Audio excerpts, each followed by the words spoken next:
Today, as promised, we shoot the 2447 Mauser that I've been working on. For those of you who haven't seen the previous videos, what I did was rebarrel this 2447 Yugo from the original 8mm 8x57 to 308 Winchester, also known as 7.62 by 51 NATO. Now, there were a few minor to, some people would call them significant problems to fitting this barrel to this action. And especially considering that I did so with an Armstrong milling machine, which is more commonly known as a file. So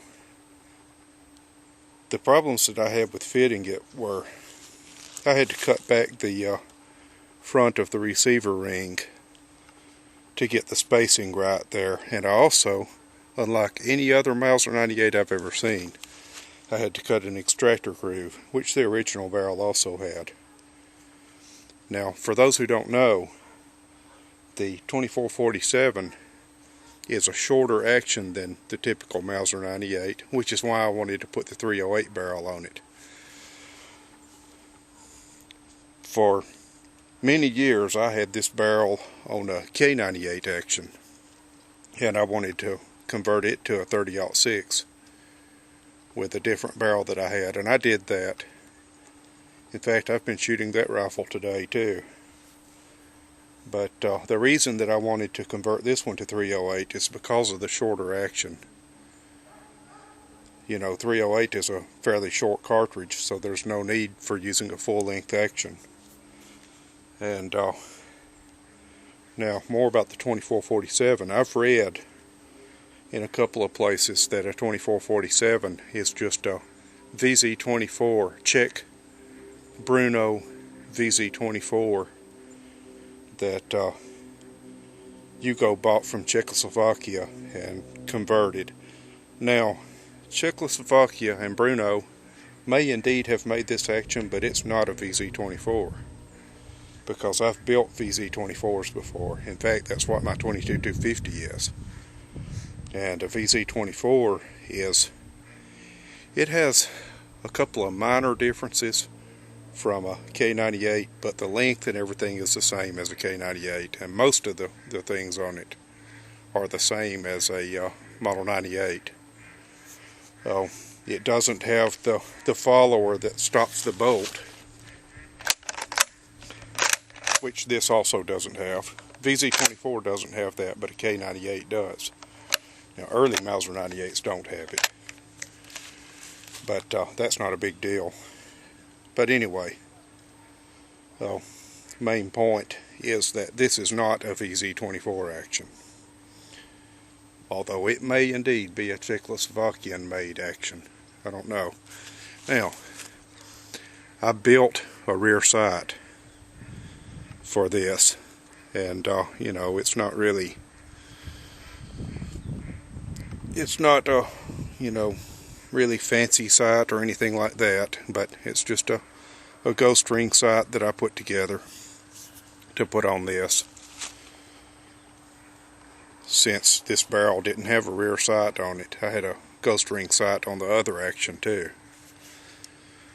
So without further ado, let's shoot this puppy. This is just some ammo I had loaded up. 165 grain Remington bullet, full power load.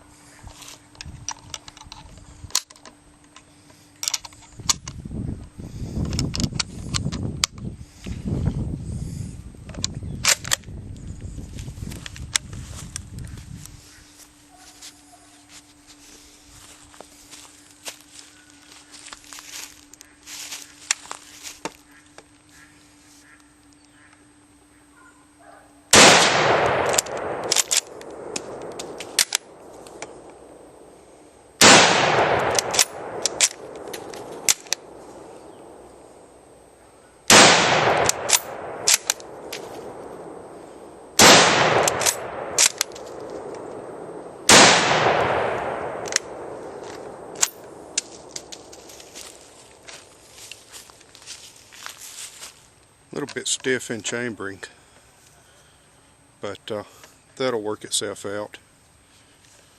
That's been my experience in the past anyway. It is shooting to point of aim. I was shooting at 75 yards right there. But I've got some, shall we say, reactive targets.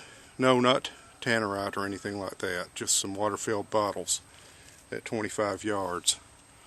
So, I think it's time to pause this camera. It doesn't like to go beyond 7 or 8 minutes. It cuts itself off. So, let's pause while I reload and pick up the spent brass.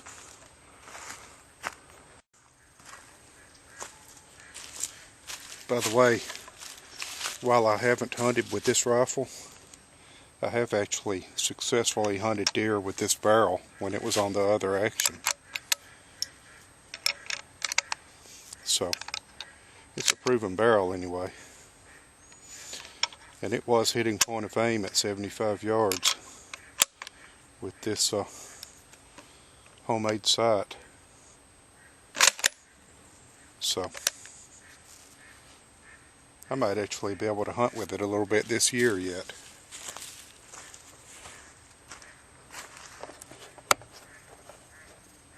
Okay, so let's look at the 25-yard range.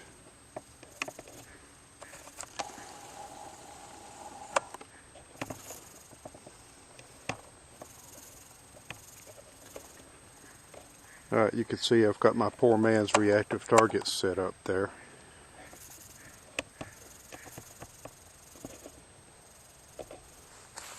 So let's try to bust a few of them.